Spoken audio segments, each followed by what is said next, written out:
Salvete omnes, I'm Amelia, also known as TheMartianGeek, and we're still not done with the extras of Super Mario Bros. 3. This is the last one though, I promise, this time really. But I still have a few things to show, starting with this fortress. When I went through this fortress during my normal playthrough of the game, I kind of cheated it, really, by using the hammer suit to pretty much destroy everything before it could become a threat, including things that shouldn't even be destroyable. Well, that's probably actually the best way to deal with this one, given the sheer number of things it throws at you. I mean, if you're gonna use a hammer suit on a level, this would be the one to use it on. But it just doesn't really seem fair, I guess. So, we are going to do this stage again, and we are going to get through it with absolutely no power-ups, aside from the one you can get in the level itself. So, here goes nothing. Double rotodiscs are easy enough to get around. Lure this boo out of the way. And to get that power up, you just want to time that stretch carefully. I'm pretty sure there isn't a stretch on the underside of that block, so you don't have to worry about ducking there. Now this is the hard part right here. Getting past this thwomp without getting hit by either it or the rotodisc like I just did. Yeah. It is darn near impossible to get through past that without taking a hit. But we should be home free as long as I don't die in this odd and rather pointless room. Or against Boom Boom, which would be rather pathetic. Not counting on anything, since I actually did get killed by Boom Boom in one of the outtakes, but... No! Victory is mine! Okay. So, no hammer suit needed to get through the third fortress of World 6. Not exactly one of my favorite levels, but it's doable. And that's not the only level I feel like I kind of cheated on. Yes, the other really difficult fortress in the game. I didn't cheese quite as badly as I did the one in World 6, but I did take that star for an easier time, and we're not going to do that this time. World 7, Fortress 2. The one with all the piranha plants. And this time, we're not going to be invincible, but I very nearly died there. I actually don't remember where the star is. I know this level gives you at least one regular power-up, but I don't remember where that is either, so... piranha plant? No.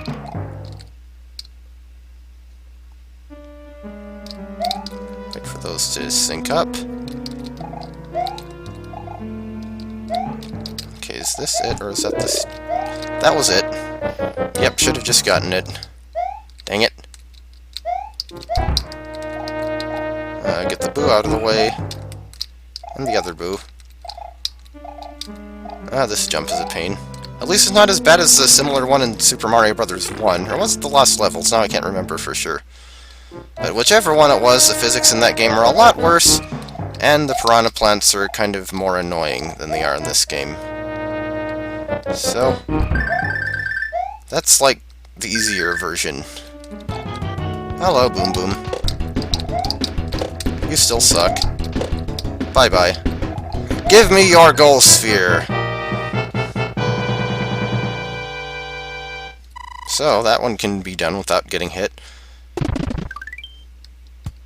Anyway, I think that's all the levels that I feel like I should do over because I had too easy of a time on them the first time. But anyway, moving on. There are actually Easter eggs you can get for beating Koopalings with certain power-ups. It doesn't matter which world you do it in, but if you beat any of the Koopalings with either a frog, tanuki, or hammer suit, the message the king says when you transform him back is actually different. For instance, if you're in frog suit form...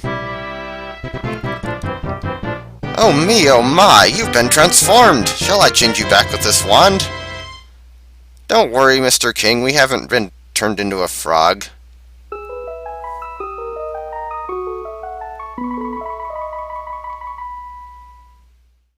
If, however, you defeat them with the Tanuki suit... Just let the level finish here. Yeah, we've been through this before.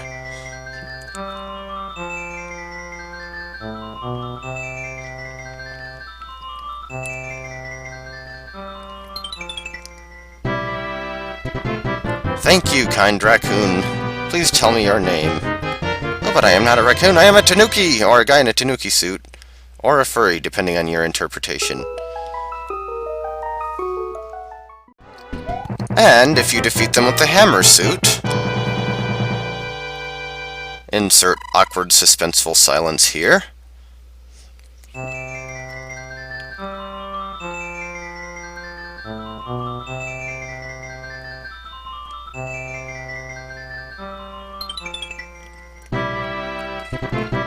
Hey you! How about lending me your clothes? No dice? What a drag. See, even the king of the Vikings knows how powerful the hammer suit is. So, you know how the Kuribo shoe is only found in one level? Well, taking it into levels that it wasn't really designed for can give you some kinda interesting results. Such as this fortress stage here. I have a cheat code on that makes Mario always have the shoe. Of course, taking it into this particular level means the graphics are glitched to high heaven. I don't know how Super Mario Bros. 3 handles its sprite sets or how many of them it has, but it doesn't seem to load the graphics for the shoe in any boss-related level, so we're just gonna have to deal with him apparently riding a section of a disembodied Boom Boom head. But anyway, in this stage, you can find out some kinda interesting things about the shoe, such as it can actually destroy Podoboos, and, surprisingly, Rotodiscs, making it only the second thing in the game, after the hammer suit, that can actually get rid of Rotodiscs.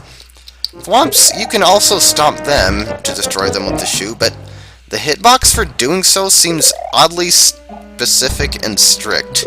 I'm not sure what it is about Thwomps, but yeah, see what I mean? Look how many tries that took. And it didn't seem like I was doing anything different on the time I actually got it. I don't know what it is about Thwomps, but destroying them with things that actually can destroy Thwomps, their hitbox for all of them just seems to be really weird. See, I got that one easily enough. Also, yeah, I'm being a heck of a lot more risky than I would be if I just had the shoe normally. Now, you can't actually use the shoe to get rid of boos, though. You can try jumping on them all day, but all that's going to happen is you'll lose the shoe. Thwomp, you and your weird hitbox. I don't even understand it, because the Thwomp seems to interact with Mario normally just fine. So, that's weird. Also, I actually learned an interesting tidbit about Rotodiscs while doing this, which is that, you know how some levels actually have double Rotodiscs? Like there'll be two of them rotating either the same direction or opposite directions around the same central point? Well, those apparently actually count as one sprite. So if you use the shoe or Tanuki suit to destroy one of the Rotodiscs, it'll actually destroy both of them. Now, you can actually use this to destroy other things that I don't think either of the other two overpowered pieces of equipment or items or whatever you want to call them can take care of, such as the flamethrowers in some airship levels. The shoe will, I believe, actually take those out, which is a little bit silly. But I'm running out of time here, so it's time for Boom Boom. And sadly, the shoe won't help you against bosses. I mean, you can still defeat them with it on, but for instance, you can't jump on Boom Boom while he's crouched down and has his spike sticking out. I think all that happens is you just go right through him, and then you sit there and wait for him to uncrouch, and then you just lose the shoe. But anyway, there you have it. The Kuribo shoe is kind of an interesting thing, and I really wish it had showed up more in the game. If Super Mario All-Stars hacking ever becomes a thing and I actually make a hack, I'm definitely putting that in at least 3 levels. The final thing I would like to show off is here in the final battle. Specifically, a rather silly quirk with Bowser's interaction. That being, his bottom half apparently has no hitbox whatsoever. Dude, do you have some kind of a problem? Because your butt seems to be completely insubstantial. You might want to see a doctor about that. Mind you, I wouldn't really recommend abusing that as a method of evasion, because Bowser can sometimes breathe his fire at an angle that hits you anyway. And of course, the second you let up on the down button, he interacts with Mario's top half unless you're small, and just hits you anyway. But still, that's kind of odd. Also killing Bowser with the hammer suit, because why not? Sweet hammer suity revenge. And for whatever reason, he still makes a pound sound at the bottom, despite him not actually pounding through the floor this time. Seriously though, how did they miss that? And it's not like it would be difficult to change either, at least it shouldn't be. In Super Mario World, making his hitbox twice as tall as it is would be a matter of changing one byte in the ROM, and I can't imagine Super Mario Bros. 3 has that much more complex an interaction routine. But anyway, back to the Princess's Chamber as before. We've seen all this. Also, as far as the hammer suit goes, well, is it just me, or are the 3 power-ups in the game that basically let you kill things that shouldn't normally be killable kind of arbitrary about what they will and will not destroy? Like, who would have thought that the hammer suit would be the only one that actually works on Bowser? The Tanuki suit and Kuribo's shoe basically just act exactly as Mario would without either of them. You still just bounce off Bowser if you try to jump on him. But the hammer suit can't destroy roto-discs, and the other 2 can. And then, of course, there's that whole thing about the Tanuki suit not being able to stomp nippers or patooties. Explain that one. How does that make sense?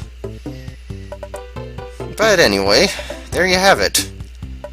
We've seen all this already, and I've pretty much already expressed my thoughts about the game in general. I mentioned that at the end of the regular playthrough. So we are actually done with Super Mario Bros. 3. This time for real. So I hope to see you in the next project, whatever it may be. I will see you next time.